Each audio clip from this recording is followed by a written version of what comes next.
ورحمة الله وبركاته. بسم الله الرحمن الرحيم. الحمد لله الذي هدانا لطريقه القويم وفقهنا في دينه المستقيم. أشهد أن لا إله إلا الله وحده لا شريك له شهادة توصلنا إلى جنات النعيم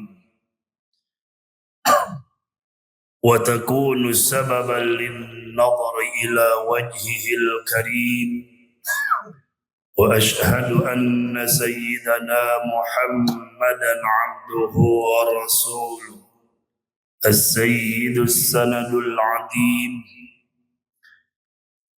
اللهم صل وسلم وبارك على سيدنا وحبيبنا وشفيعنا وقرة أعيننا ومولانا محمد وعلى آله وأصحابه أولي الفضل الجسيم.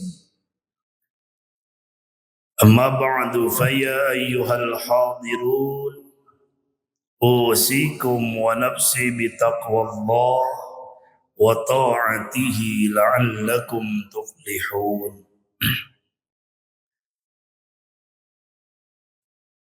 Hadirin jamaah salat zuhur Masjid Raya Al-Jabbar Provinsi Jawa Barat yang dimuliakan Allah Subhanahu wa taala. Tidak ada kalimah yang lebih indah yang keluar dari lisan kita manusia biasa yang penuh dengan dosa untuk senantiasa mensyukuri atas nikmat Allah kecuali dengan ucapan alhamdulillahi rabbil alamin. Segala puji bagi Allah yang menciptakan alam semesta hingga kita sampai detik ini masih diberikan kesempatan untuk membuka kedua mata, menikmati indahnya alam semesta, serta diberikan kondisi sehat jiwa dan raga. Dan Allah memberikan kesempatan kepada kita membawa niat dan langkah untuk melaksanakan kewajiban, yakni ibadah kepada Allah Subhanahu wa ta'ala.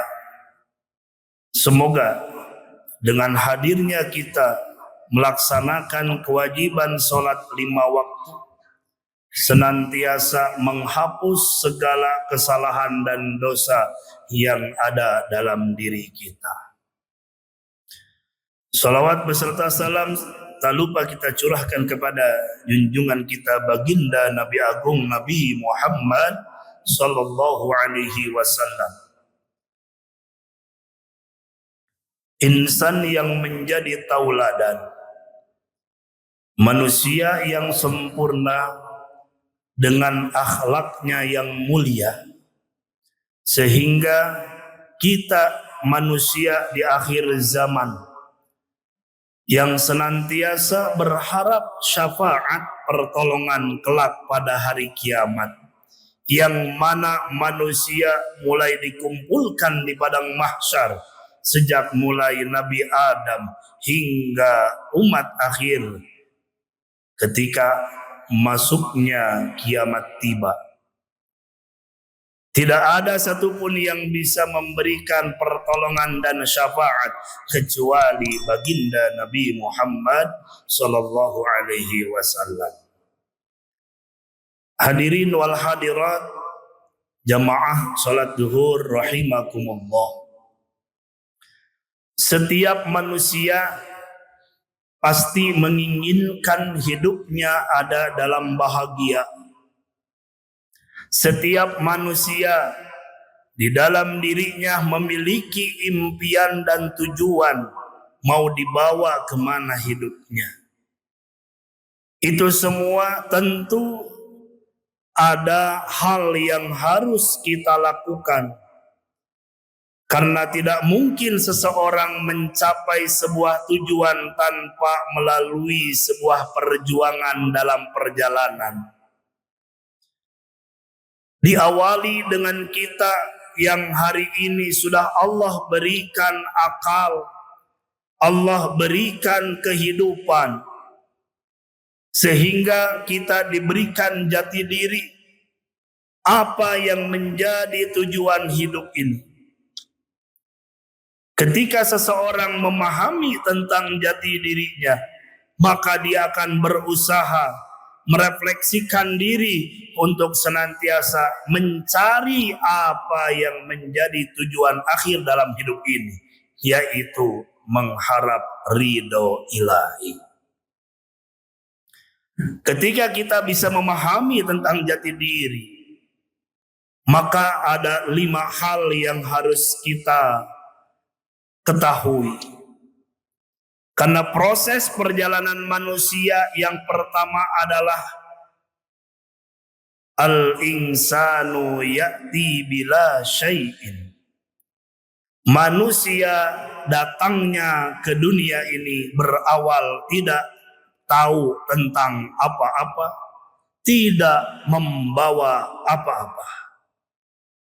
Sebagaimana dalam firman Allah, A'udzu billahi minasyaitonir rajim. Bismillahirrahmanirrahim. Wallahu akhrajakum min butuni ummahatikum la ta'lamuna syai'a.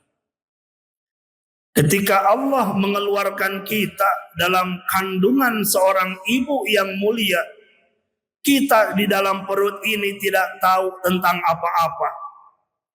Kita semasa di dalam perut seorang ibu tidak mengetahui tentang apa-apa sedikit pun. Wa ja'ala lakumus sam'a wal absara wal af'idata la'allakum tashkurun. Kemudian Allah menjadikan pendengaran kita. Kenapa yang pertama kali pendengaran yang Allah berikan?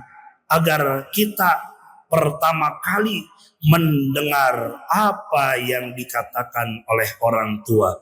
Maka ketika bayi yang baru lahir, orang tua yang tahu tentang agama, dia akan mengenalkan tentang ketauhidan, yakni mengenalkan Allah Subhanahu wa ta'ala melalui azan. Telinga sebelah kanan seorang bayi yang baru lahir, orang tua mengadzankan. Dan sebelah kiri orang tua mengiqamahkan. Untuk apa?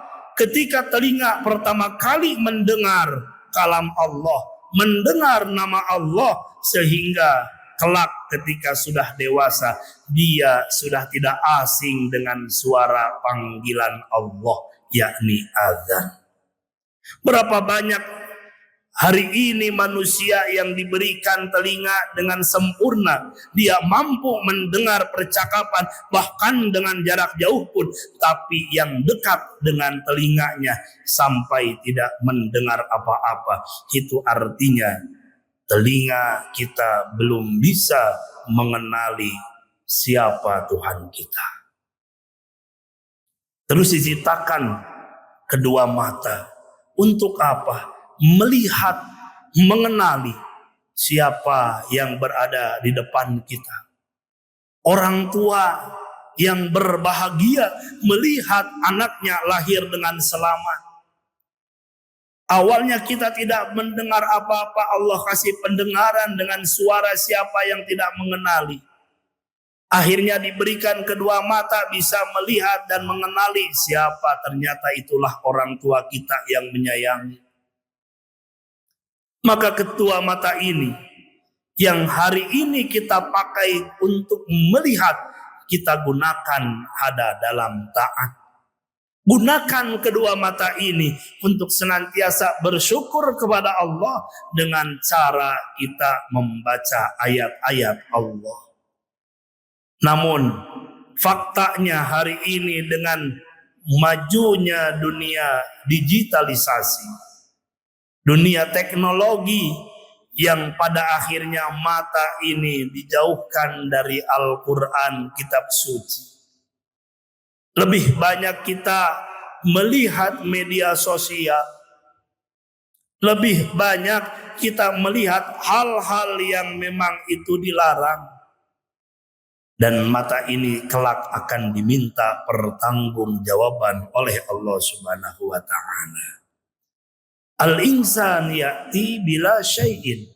Kita awalnya tidak mengetahui apa-apa, tidak membawa apa-apa. Proses perjalanan yang kedua setelah Allah berikan akal di dalam dirinya, mampu mengenalinya dan mampu tumbuh. Al-insanu yas'a li ajli kulli syai'.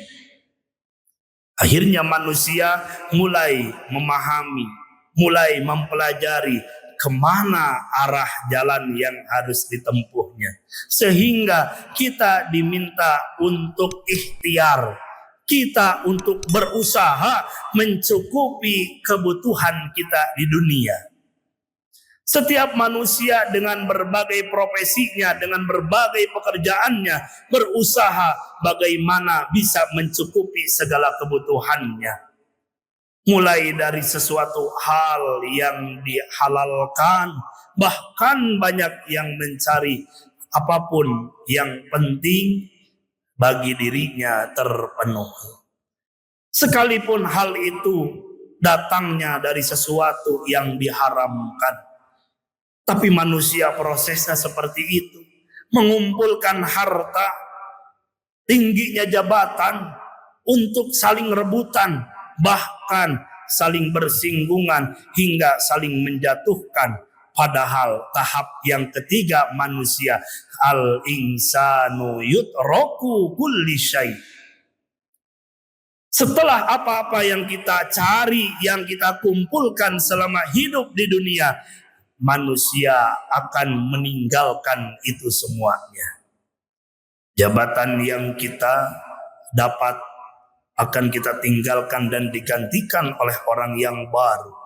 Harta yang kita kumpulkan, yang selama ini kita cari, harta akan diwarisi, akan berpindah, bukan milik kita lagi, tapi milik siapa orang yang ada di lingkungan kita. Apapun yang kita miliki, apapun yang kita banggakan, semuanya akan ditinggalkan. Proses yang keempat, al-insanu yadhabu ila syai'. Manusia setelah meninggalkan apa-apa yang disukainya, apa-apa yang dikumpulkannya, dia akan menghadap kepada Allah tanpa membawa apa-apa. Hari ini kita memiliki rumah yang mewah, hari ini kita menaiki kendaraan yang mahal, bisa membeli apapun yang kita inginkan, namun kelak kita tidak akan membawa apa-apa kecuali amal soleh, amal selama hidup di dunia. Karena semua itu proses manusia yang terakhir, al-insanu yuhasabu ala kulli syai'. Manusia akan dihitung amal selama hidup di dunianya dan akan menentukan apakah dia masuk ke dalam surga atau neraka. Semoga dengan memahami dan mengambil hikmah dari apa yang barusan disampaikan, 5 hal yang menjadi bekal jati diri dalam hidup kita, senantiasa kita renungkan bahwa hidup di dunia hanya sementara, sedangkan akhirat selamanya. Hitungan 1 hari di akhirat sama dengan hitungan 1000 tahun hidup kita di dunia. Semoga kita semua senantiasa istiqomah dalam melaksanakan ibadah. Kita semua ditakdirkan oleh Allah meninggal dalam keadaan husnul khotimah. Mudah-mudahan kita yang hadir pada siang hari ini, yang mendengarkan suara ini, segala hajat yang diinginkan, yang diminta kepada Allah, semoga Allah kabulkan hajat-hajatnya. yang memiliki sakit, baik sakit lahir maupun batin. Semoga Allah sembuhkan segala penyakitnya dan kita semuanya diampuni segala dosa kesalahannya. Amin ya rabbal alamin. Ma asabaka min hasanatin famin Allah wa ma asabaka min sayyi'atin famin nafsik wallahul muwaffiq ila aqwamit thoriq. Wassalamu alaikum warahmatullahi wabarakatuh.